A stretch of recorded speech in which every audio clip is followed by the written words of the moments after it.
Hello, I'm Tom Wilkinson and welcome to another edition of Doorstep History, the show that brings to light the history that's right here on your doorstep in the Midlands.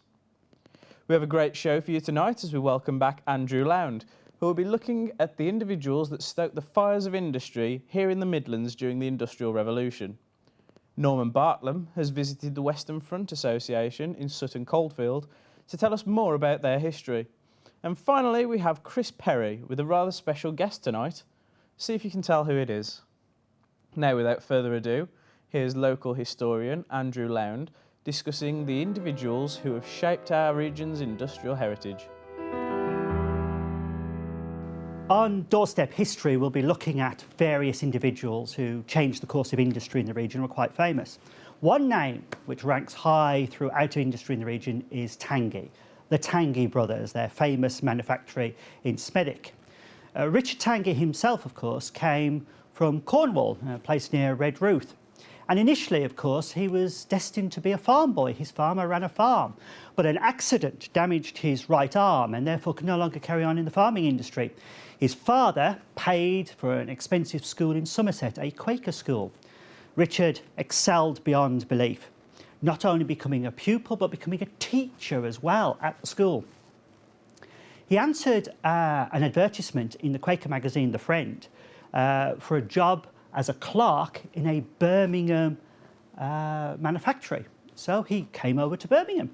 His brother George was already here at the time, and within 4 years, he'd actually mastered the whole concept of manufacturing from the clerk's point of view. His two brothers, Joseph and James, came up from Cornwall as well, and Richard developed a whole new concept, the idea of the half holiday on a Saturday. This revolutionised industry, and across the country, other industries adopted the half holiday on a Saturday. Well, the brothers set up their own little business, operating and supplying hardware to miners in the Redruth region, but this wasn't enough. James himself was experimenting in hydraulics and had developed a new type of hydraulic ram, lifting jacks and such like. So they set up their own business, but they need a breakthrough. That breakthrough came from the great engineer himself, Isambard Kingdom Brunel. As always, Isambard Kingdom Brunel's projects got enormous and large.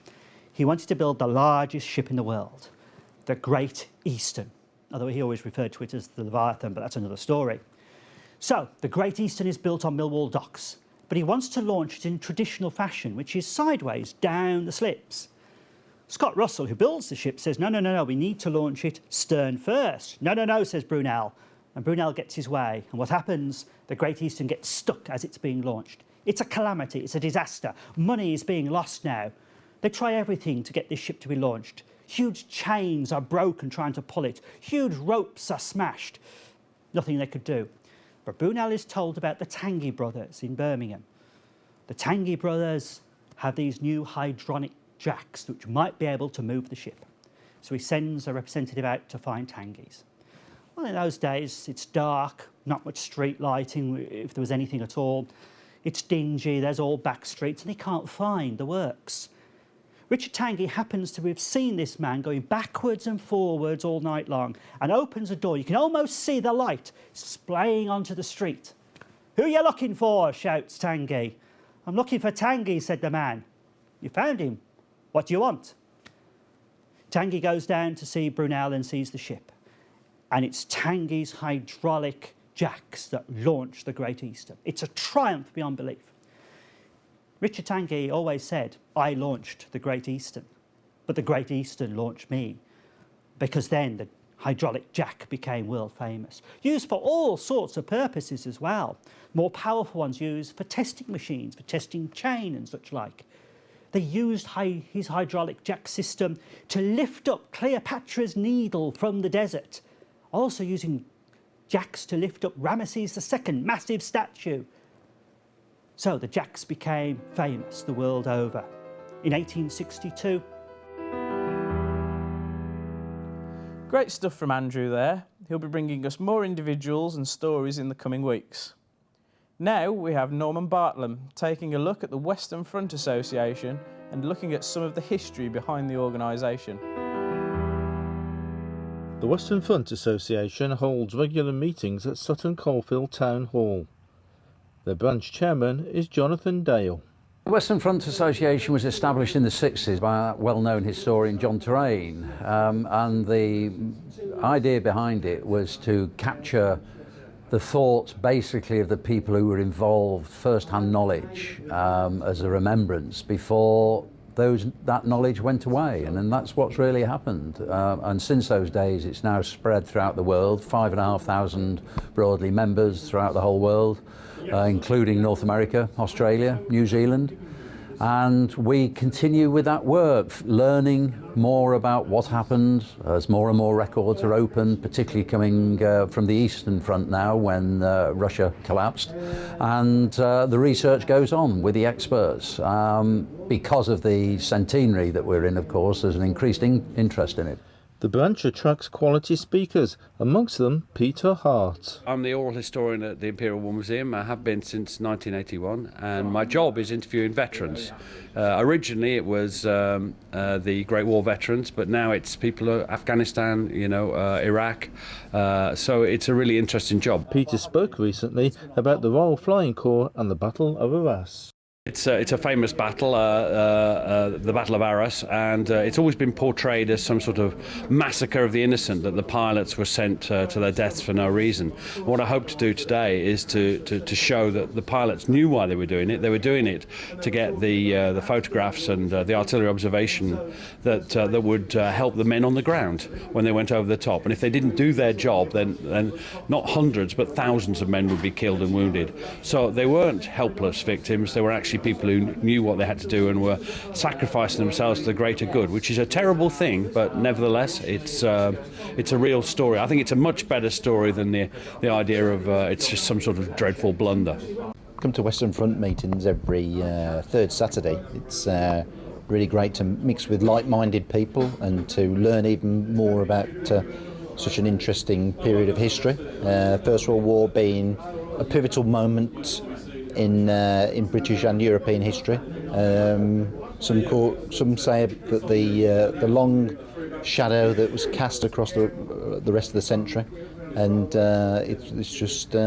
it's really interesting to learn more, and we have some great speakers, and the knowledge of the actual group itself is first class. I've been interested in researching family history for a good number of years. When I discovered that an uncle by marriage and two of his brothers, all hailed from Smethwick, all took part in the First World War, this is what triggered my interest in the First World War. My uncle's daughter is still alive at the age of 90, and she's always encouraged me and told me as much as she remembers about her father's stories of the First World War. And as I say, it's just increased my interest in the First World War, and I just want to find out as much about it as I can, learn as much about it as I can, understand it. And obviously the Western Front Association meetings are a very good place to do that. Yeah, my interest in the Western Front Association started because my great-uncle Arthur was killed on the Somme in 1917, and it was always thought that it was during the Great Push in 1916. But somebody told me about the Western Front Association. Well, why don't you come along? There might be somebody there who can help you. And that we find is quite common with a lot of people. It's family history that gets them going. Can you just explain who this is for us? That's my dad. He's been dead a few years now, about 10 years. And he served in the Royal Flying Corps? Yeah, there was a teep and all round there when all the bad stuff was going on. And I say he was a mechanic, and that was all I know, really. So you're never far from the war, are you? No, and that's why I've come today. You ask one question, you ask more questions, and the whole thing mushrooms, and you get hooked onto it. You too could get hooked on the First World War if you check out their impressive website. Norman there with his look at the Western Front Association and some of their history from across the region. Now, if you or a family member have any local history and stories that you think that we should be covering here on Doorstep History, then please don't hesitate to contact us on Twitter @BigCenterTV, Facebook @BigCenterTV, or email us on our new email address, history@bigcenter.tv. I look forward to hearing from you. In part 2, we shall be hearing from Chris Perry about a certain individual with a lot of television history behind him.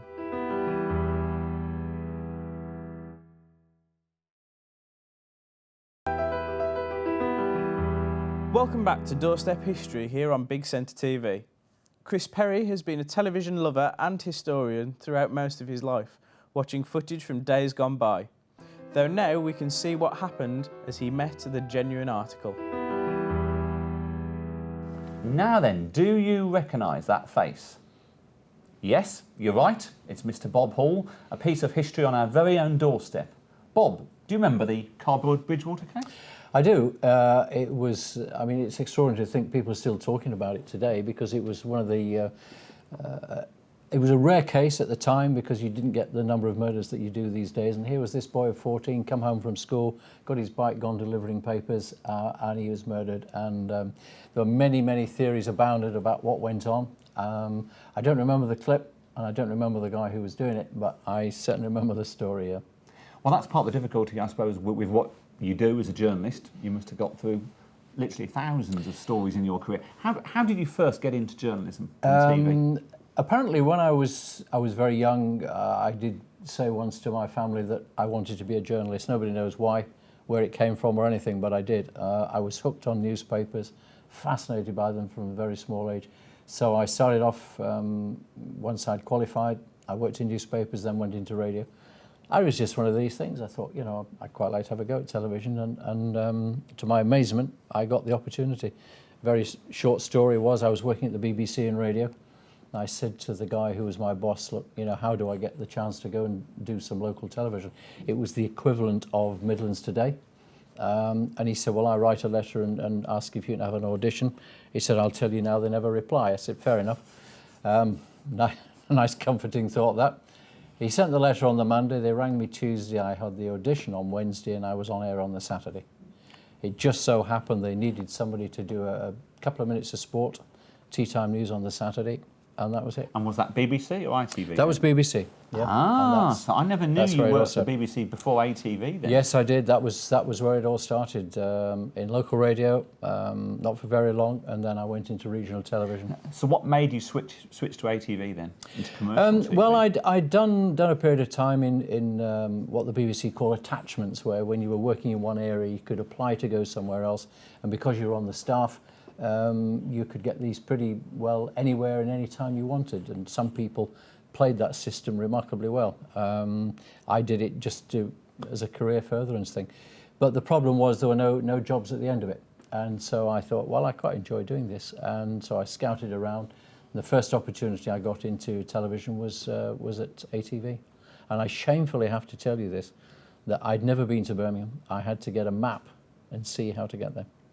It sounds shocking to admit that, but it's absolutely true. Of course, now you actually never leave Birmingham. In fact, you never leave the studio. It has to be said, ladies and gentlemen, that if you notice, Bob Hall just does all of our programmes for us, all day, every day, 7 days a week, don't you, really? Feels like it sometimes, I've got to say, yes. You must just love it. No, I mean, it's one of those things, you know, you would never go into any form of journalism, and certainly not into television, if you wanted to work 9 to 5, because you don't. You work evenings, you work weekends, you work holiday times. But it's something that's in you, you know, every morning when I do the breakfast show here, despite the early start, when it's coming up to 7:30 and the music starts, it's the adrenaline. You just love doing it. And now you also work for the BBC, of course, and you did Pebble Mill at one for a while. I did, yeah. How did that come about? It's the one and only time in my career that anybody has actually rung me up and said, we'd like you to come and work for us. You know, you get lots of phone calls from people, you know, by a third party. Would you be interested? You do pilots for people, and 9 out of 10 never see the light of day. And I got a phone call one day. I was working at ITV in Birmingham. Got a phone call. It was a girl I'd worked with in radio, and I knew she was working at the BBC Pebble Mill building. And she just, I hadn't spoken to her in years, and she said, you know, do you fancy having a drink? And I thought, yeah, fine, okay. So met up, had a drink, and it turned out she was being asked to, they were looking for another presenter on Pebble Mill at 1. And she'd said she knew me, and so our boss said, you know, will you sound him out? We met up, had a chat. I said, yeah, I quite like the idea. I went in the following day, and it was before the run started. It was August time. And they said, well, could you go and do a film for us? So I said, yeah, fine, okay. So they said, right, here are your tickets. And they handed me a train ticket and a hotel ticket. And, oh, by the way, this is one of the producers. And we went to London that very afternoon, and we stayed in London, and we went to one of the, I think it was in Leicester Square, and we went to see the very first Superman film. Oh, okay. Christopher Reeve. And the following morning, we were up bright and early, and we went to Regine's nightclub in Knightsbridge. We went up on the roof, beautiful roof garden with terrific views over London, and Christopher Reeve was brought to us for an interview. And obviously the one and only time I met him, and we talked about doing the film and all the rest of it. We went back, they looked at the film and said, right, okay, well, we do a week of dummy run starting on Monday, and gave me a contract to do Pebble Mill at 1. Fantastic. Now, I mean, one of the most iconic things about the Pebble Mill at 1 kind of title sequence was the Harrier jump jet. Oh, yeah. Go on, tell me about the Harrier jump jet. We had a producer there, and it became a bit of a joke, as it does within television, that he had two great interests in life. One was military music, and one was anything military. And so you got great marching bands. And if you don't know it, have a look at some time on just what the facilities were. You had this great area at the back of the building where they could do all sorts of things. And the area in front, they did Saturday Night at the Mill, of course, there, which was Kenny Ball and his jazzmen were the regulars, and they had a late night chat show. And during the day, we did this program at lunchtime, went on air at 1 o'clock for 45 minutes. And he brought all these Royal Marine bands and all sorts of things. I went to Norway with a 42 Command Royal Marines up the mountains for a week, and I went to Hong Kong and the New Territories with a group who were working out there as well at the end of the run. But in the middle of it, he walked into the meeting one day and he said, next Tuesday we're bringing a Harrier jet in. And everybody looked at him and said, what? He said, a Harrier jump jet. I've worked it out, spoken to the police, we can land it at the back. And what actually happened was that this guy took off from Yeovilton in Somerset, where they were based. 13 minutes it took him to fly from there to Birmingham. And there was a photograph appeared, I think it was in the Birmingham Post or Mail, and there was a policeman stood in the road holding up the traffic like this. And this Harrier jet's just coming overhead. And this guy did bring this jet in, and I talked to him. I opened the program from the roof. I remember saying, we're doing this today, and there he is. There was this little speck coming across the skies. And he brought the jet in, and he and I were in radio contact from me on the roof and him there. And we set it up such that they always started Pebble Mill with music. There would be musical acts who opened and closed the program. And I said, so how far are you away? And he said, well, I can now see the building, Bob. He said, I can see you on the roof. I'm sure he couldn't. I'm coming in to land, and as I land this jet, we're going to start today's Pebble Mill with Stutz Bearcats, or whoever it was, one of those people that we had on as a regular basis. They started their music, and over the music, they brought the pictures of this guy landing the Harrier jet, and there it was. I mean, nobody'd done it before, nobody's done it since. That was what you could do there. It was a terrific place to work.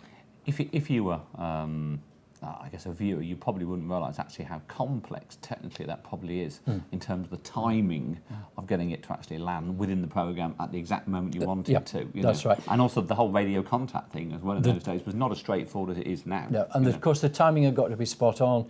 You know, they were checking the weather forecast, because if he'd come up, you know, and there'd be any problem, they got to clear it with airspace for Birmingham, because he was on the fringes of flying into, you know, what would normally a flight into Birmingham Airport. The only thing is, you know, when I see that clip, Chris, I look and I think, was that me? Because he doesn't look all that much like me, I don't think. Well, that's part of the problem looking back, I suppose. You suddenly realise that, you know, the hairdos of the days, the contemporary looks, the styles and things you did. Yeah, I mean, happily, most of the things I've done, there are no moving images left, because, you know, They're kind of like the hairs down here. There was even a spell when I sported a moustache, which I cringe about. I must have a look and see if we can find long that raincoats, from our Kaleidoscope archive. ties about this wide, you know. If I could find the moustache and the long hair, what a Please Christmas not. tape. Please that would not. be great for Christmas, wouldn't it? It'd be absolutely wonderful. Just the look on your face if we could find it. We haven't. It's not quite as exciting, really, the fact we have got footage of you working in the Anglia region as well. Yes. And I do wonder how you kind of came to, I mean, you got to kind of, I say move on, but I know you have worked in different BBC regions in your time. Yes, as I well. mean, what I did was I was a freelance all that time. You know, people always assumed I'd just worked at ITV in Birmingham, but I hadn't.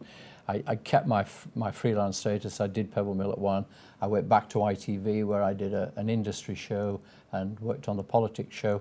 I worked for the BBC politics show down in the southwest.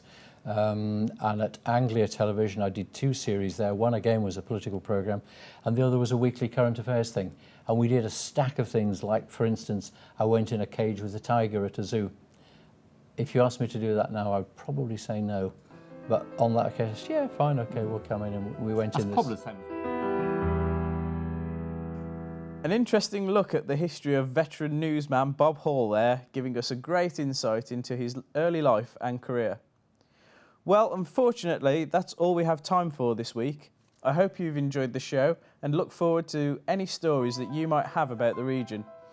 However, until next time, thank you for watching, and I'll see you next time on Doorstep History.